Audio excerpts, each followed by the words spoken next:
5 habilidades para o mundo Bunny. Você já ouviu falar do mundo Bunny? Esse termo que busca explicar o contexto que a gente vive na nossa sociedade hoje. O mundo Bunny, ele parte do mundo VUCA, um mundo volátil, incerto, complexo e ambíguo, para um mundo que é frágil, ansioso, não linear e incompreensível. Em inglês, Bunny, em português, Funny. E eu convidei a Paula Costa, minha colega professora da SPM, para uma aula especial aqui no nosso canal para explicar as habilidades para você vencer nesse mundo Bunny. E nesse vídeo a minha equipe editou de uma forma descomplicada quais são essas 5 habilidades. 1. Ser um resolvedor de problemas complexos. 2. Ter visão de gerenciamento bem resolvida. 3. Desenvolver o pensamento crítico.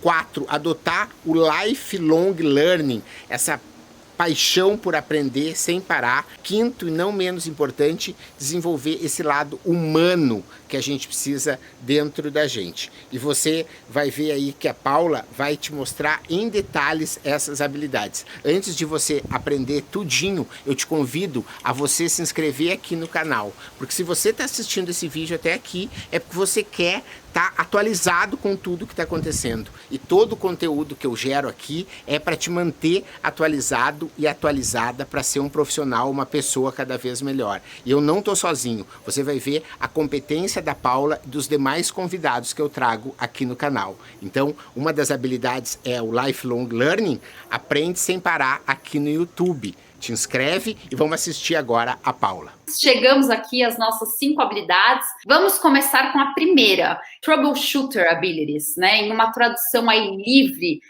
basicamente ser um resolvedor de problemas complexos.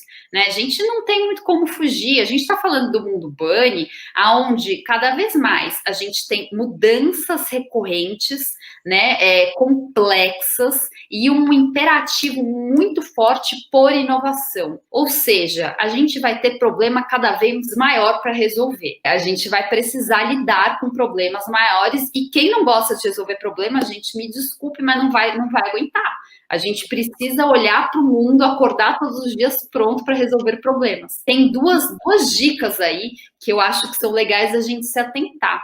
A primeira delas eu me sinto muito confortável de trazer aqui, porque eu acho que eu estou no ambiente certo com a pessoa certa, que é o Marcelo, que é um cara que entende muito sobre metodologias ágeis e design thinking. Inclusive, isso são 2 assuntos que a gente tem ali dentro do livro Economia da Paixão. Gente, para resolver problemas cada vez mais complexos e com a necessidade da dinâmica ágil que a gente tem hoje, a gente vai precisar buscar outras formas de fazer, né? Essas metodologias ágeis e o design thinking são super interessantes para a gente entender. E o segundo ponto é o seguinte, gente, não adianta, você pode ter todas as ferramentas possíveis, você precisa de pessoas. Então, para resolver problemas cada vez mais complexos, a gente vai ter que realmente usar daquele imã que a gente tem quando a gente é gente, sabe assim? Aquele imã de se conectar um com o outro. É mais ou menos isso, porque a gente vai precisar de muitas cabeças pensantes, né? Não tem outro jeito da gente resolver problemas grandes. A gente depende de perspectivas diferentes, competências diferentes, isso significa reunir pessoas diferentes, né? E aí a gente entra na nossa segunda habilidade, que é justamente o seguinte: se a gente vai ter competências diferentes, pessoas diferentes dentro de empresas, áreas diferentes, ou se eu sou uma empresa, eu preciso buscar parceiros diferentes, enfim, eu vou precisar ter uma visão de gerenciamento muito bem resolvida para conseguir arquitetar todas essas frentes para a gente, de fato, atingir o goal da resolução de um problema, né? E aqui, gente, o primeiro ponto que eu coloco como uma dica, porque eu vejo que falta muito dessa clareza dentro das empresas e mesmo dentro das próprias equipes de trabalho, enfim, é a gente entender, gente, a gente pode estar no caos que for, a gente pode estar precisando mudar de rota o tempo inteiro, mas a gente precisa ter uma clareza diariamente de o que estamos fazendo, né?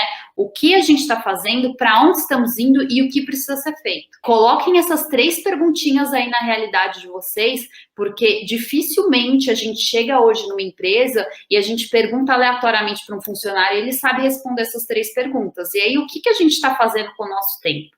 Né? A gente precisa entender, assim, minimamente para onde estamos indo, né?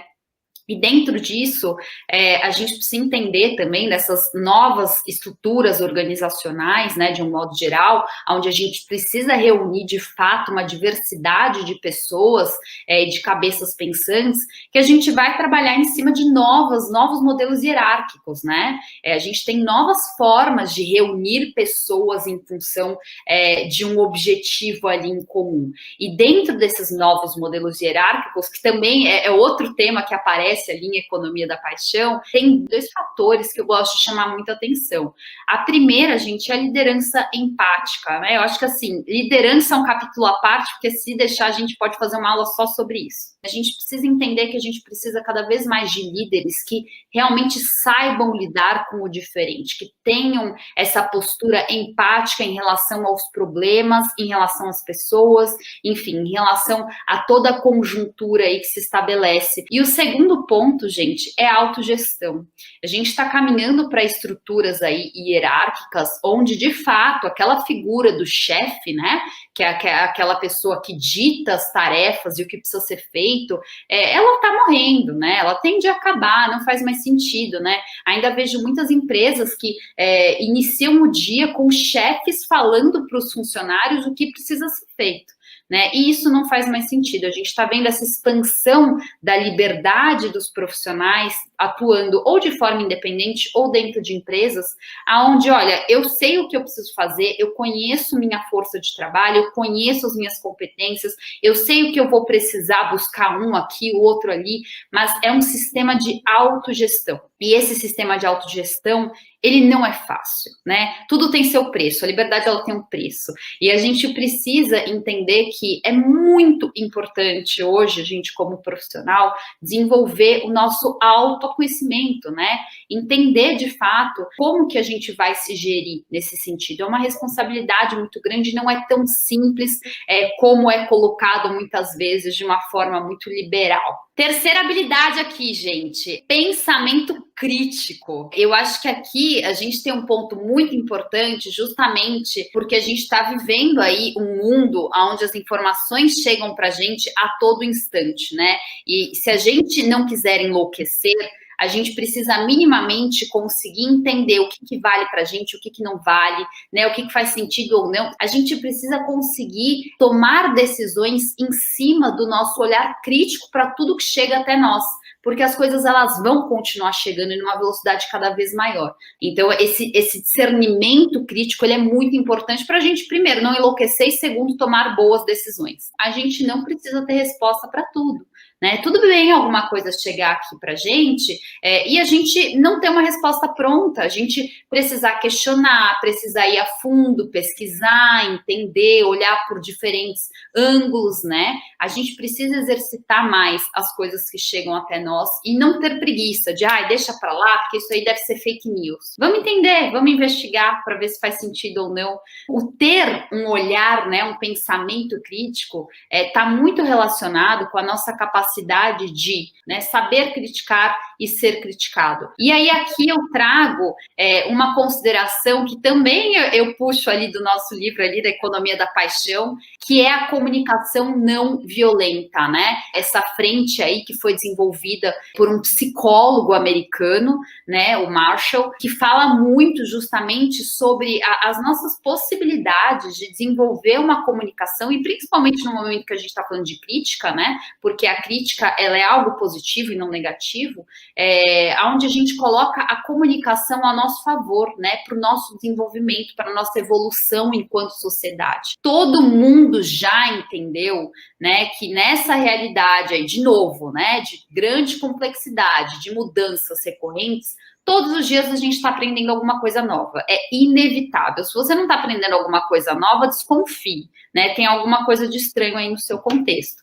Agora, eu acho que mais do que a gente aprender coisas novas todos os dias, a gente precisa desenvolver muito a nossa capacidade de enxergar as oportunidades de aprender coisas novas, né? E praticar esses aprendizados, inclusive a partir das interações aí, as conexões entre as pessoas. Eu costumo pensar o seguinte: durante muito tempo dentro das empresas, a gente buscou currículos aí de especialistas, né? A gente buscou pessoas especializadas em determinados assuntos para nos trazer as soluções. E aqui, gente, pelo amor de Deus, eu não quero reduzir nenhuma especialização, muito pelo contrário, eu também tenho as minhas.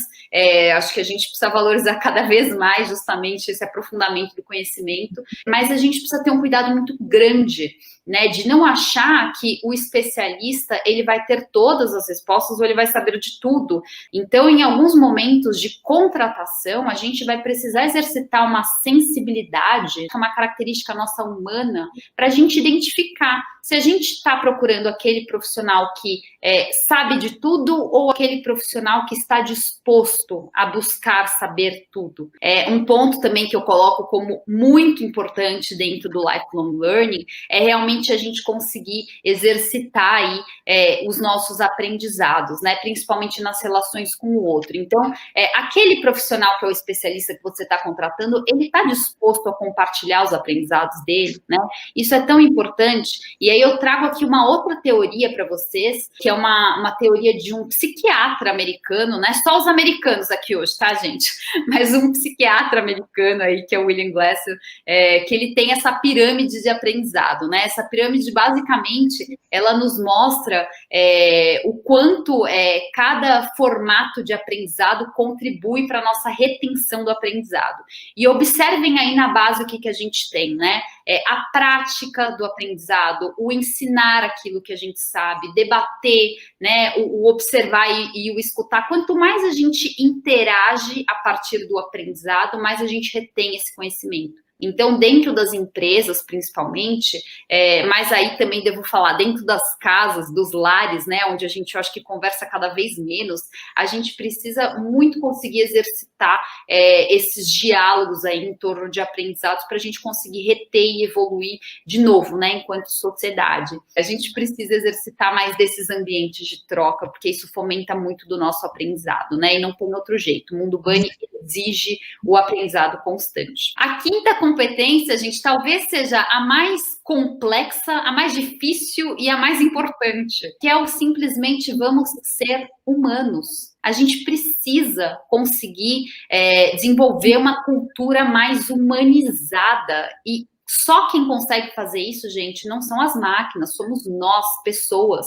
né? A gente que consegue gerar a interação, a gente que consegue acolher a diversidade, a gente que consegue olhar para o coletivo e entender a importância, né, de estruturas mais colaborativas que a gente constrói junto. É o famoso, né, juntos somos mais fortes. Eu acho que se você chegou até aqui, já entendeu que você não vai conseguir fazer nada nessa vida sozinho, você já entendeu boa parte do mundo Bunny, vamos aí, bola para frente. Então, eu acho que dentro dessas habilidades aqui, vamos encaixar a habilidade, a intuição, a adaptabilidade, gente, para mim é uma das primeiras, porque mais do que a gente está apto aí a se adaptar, né, às mudanças que chegam aí todos os dias na nossa vida, a gente estar disposto a começar as coisas do zero. Então, a gente vai precisar cada vez mais nos tornar adaptáveis. A colaboração, gente, não tem outro jeito. A colaboração aqui, eu coloco muito também do ponto de vista da gente buscar o nosso autoconhecimento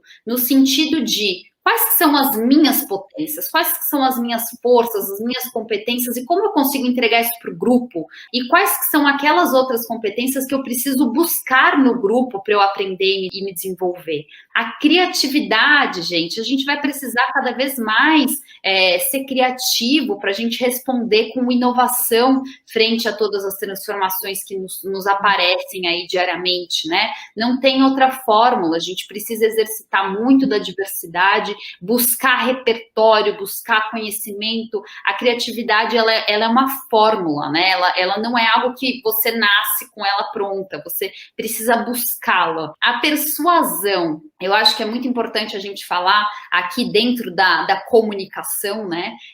Sobre a importância de você conseguir defender o seu ponto de vista, você conseguir colocar o outro no mesmo barco que você, né? Isso também diz sobre aquela clareza, né, dos objetivos, de para onde estamos indo, o que precisa ser feito, né? Quantas pessoas que não têm ideias e propostas e soluções maravilhosas e não conseguem colocar em prática porque sozinho não consegue fazer e não consegue juntar um grupo, não consegue persuadir ali um grupo para buscar essa solução, né? Então, eu acho que a comunicação, especificamente a persuasão, é algo que a gente precisa desenvolver bastante. A empatia, gente, empatia, assim, a palavra, né, do século, talvez. Mas aqui eu trago ela quebrada em 3 frentes, que eu acho que é legal a gente entender que existem diferentes formas de empatia e que a gente precisa usar essas formas de acordo com o contexto. Então, a gente tem a empatia cognitiva, que é aquela empatia onde a gente consegue observar e a gente consegue entender uma perspectiva diferente da nossa. E a gente tem a empatia, que é emocional, que é a gente conseguir literalmente sentir aquilo que o outro sente, né? O que é diferente da nossa preocupação empática, que é entender o que o outro precisa da gente frente àquilo que ele está sentindo. Então, em cada momento, a gente precisa usar uma habilidade empática. Mas talvez o mais importante, que eu coloco até aqui como último, mas realmente não menos importante, seja a compaixão, que é a gente conseguir, de alguma forma, amenizar, né, ou tirar as necessidades ou as dores daquelas pessoas que estão ao nosso redor, né, do outro, de modo geral, ou se eu sou uma marca do meu consumidor, a gente precisa muito enxergar essas dores do outro, principalmente quando a gente está falando daquele primeiro ponto, que são as necessidades de resolver problemas cada vez mais complexos. Às vezes o problema do outro é complexo para ele, mas para mim não é, né? Será que eu não posso exercitar um pouquinho da compaixão?